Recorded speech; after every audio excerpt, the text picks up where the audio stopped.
좋은 암 치료제들이 많이 나오고 있습니다. 하지만 한 달에 수백만 원, 1,000만 원까지 드는 약값 때문에 암세포가 뇌까지 전이돼 포기하려던 순간 오 씨의 유전자형에 맞는 3세대 표적치료 항암 신약이 승인돼 신랄 같은 희망이 생겼습니다.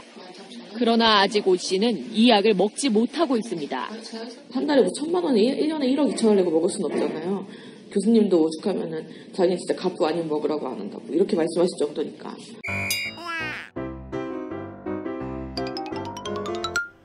자, 안녕하세요 여러분들. 재무주치 닥터 이재무입니다. 자, 오늘은요 뉴스로 보는 보험 알기, 보험 상식인데, 자 오늘은요 여러분들이 보험에 왜 가입하지? 라는 이야기를 하면 보통 보험 가입 암 때문에 한다 라는 이야기를 많이 합니다. 앞에 영상에서 보셨듯이 고가의 항암 신약 때문에 일반 서민들은 치료를 받는 것조차 희망 고문이다 라는 이야기가 있을 정도로 정말 많은 치료비가 들어가고 있습니다.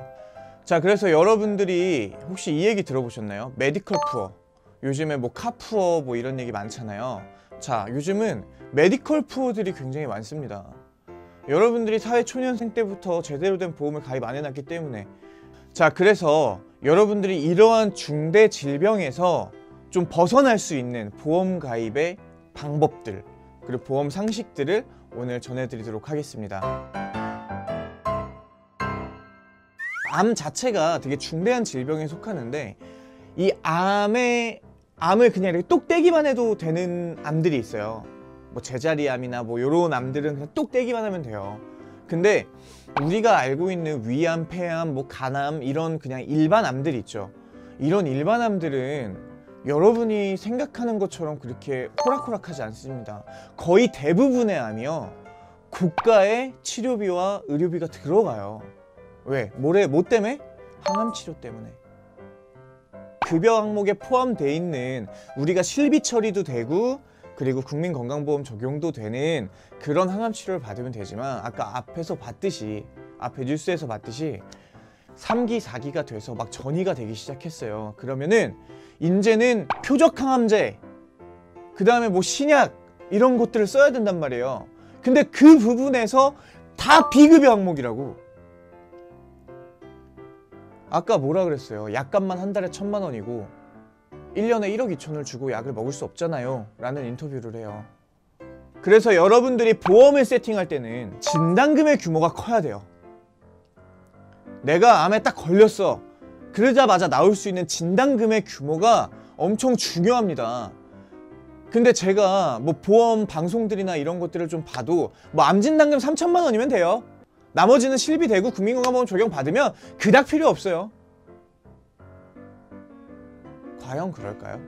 보험에 가입하면 뭐 암 직접 치료 시 입원 일당을 하루에 10만 원씩 주겠다, 뭐 이런 특약에 이런 조건들이 들어가 있어요, 거의 대부분. 근데 여기에 함정은 뭐냐면, 여러분들이 이 직접적인 치료다라는 걸 잘 알아야 돼요. 이 직접적인 치료다라는 건 뭐냐면 1차 병원에서, 그러니까 우리가 만약에 대학병원을 가잖아요. 거기서 내가 입원하는 일수에 대해서만 지급을 하겠다라는 거예요. 직접적으로 치료를 한 경우, 그래서 입원을 하는 경우. 그런데 여러분들 이거 아셔야 돼요. 저는 암 환자들을 진짜 많이 봐요. 근데 이분들이 하는 말이 그거야. 사실 입원을 하기도 어려워요, 대학병원은. 여러분들이 생각하는 그 6인실의 일반 병동 있죠. 거기는 절대 들어가기가 힘듭니다. 만약에 내가 암에 걸려서 수술을 해야 돼.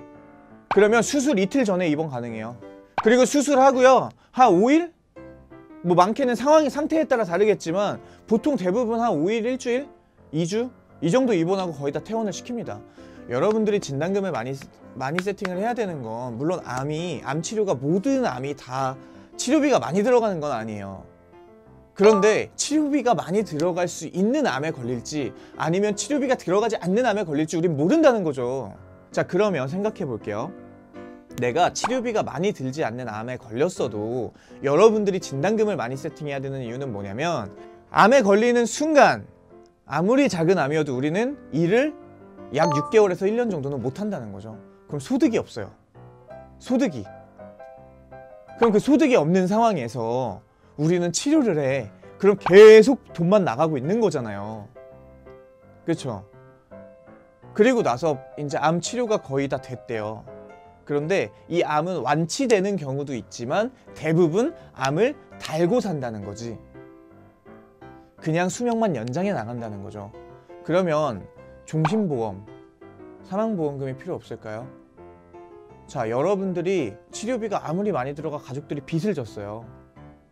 그러더라도 내가 그 대신에 사망하게 되면 가족들한테 돌아갈 수 있는 사망보험금이 있잖아.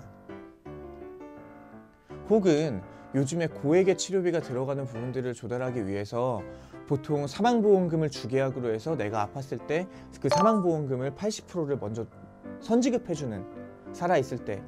그리고 만약에 1억짜리를 가입했다. 그럼 8천만 원을 먼저 땡겨주고, 그리고 내가 암에 걸려서 치료 막 하다가 사망을 했어요. 그럼 나머지 2천만 원을 사망보험금을 주는, 뭐 이런 보험들도 굉장히 많거든요. 그리고 생명보험이 너무 다 비싸다고만 이야기하는데, 사실 종신보험의 주계약 금액을 높이면 굉장히 비싸지지만 정기특약이라는 거를 걸어서 내 사망보험금을 더 크게 올릴 수도 있어요. 저렴하게.